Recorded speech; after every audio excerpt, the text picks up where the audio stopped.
una osservazione. Adesso vorrei fare un dialogo con Davide, però. Vai.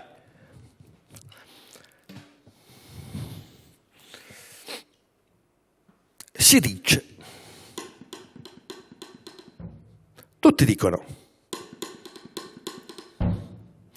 che i giovani avrebbero perso il concetto di futuro.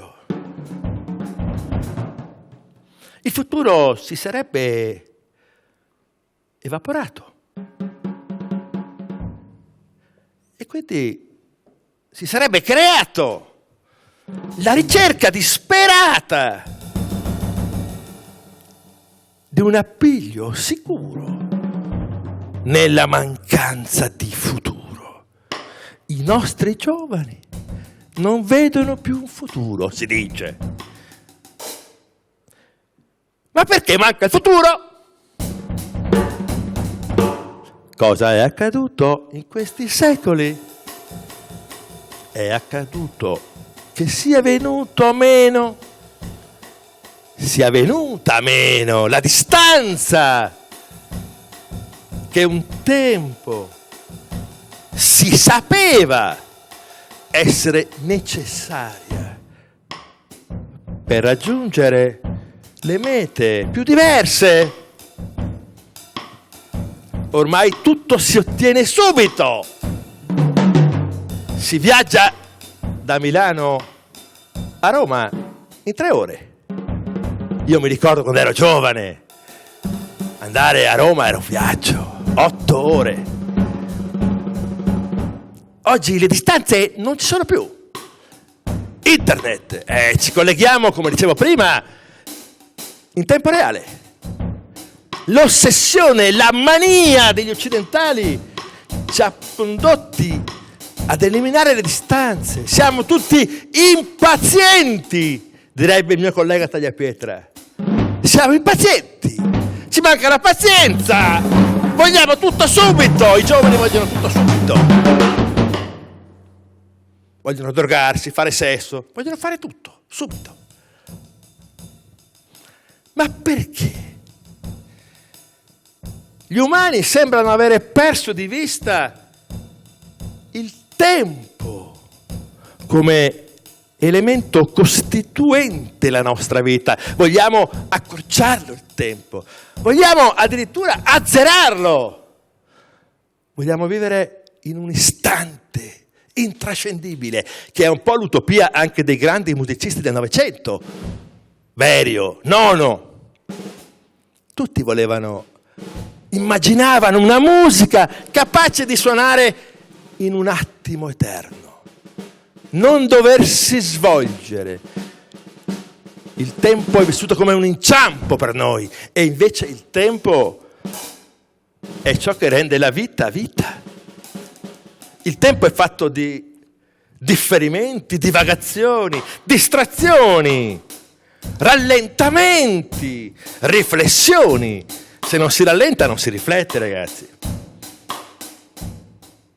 Ma perché dovremmo fermarci, rallentare la nostra vita? Se no finiremo per non essere più umani. Perché solo nell'inciampo, nel rallentamento, nella divagazione può venire illuminata quella sfera che, come dicevo all'inizio, pulsa nel cuore di ogni cosa presente. E che quella sfera sulla quale proiettiamo le nostre speranze, il nostro futuro, i nostri progetti. Altrimenti siamo schiacciati dalla superficie del noto e diventiamo inevitabilmente superficiali. Ma questa superficialità noi la sconfiggeremo con la musica, che ha tempo, che è tempo, ritmo. E il jazz vive di tempo, non teme il tempo. E ora direi di salutarci con un brano straordinario.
riesce a fare la pace. Grazie a voi.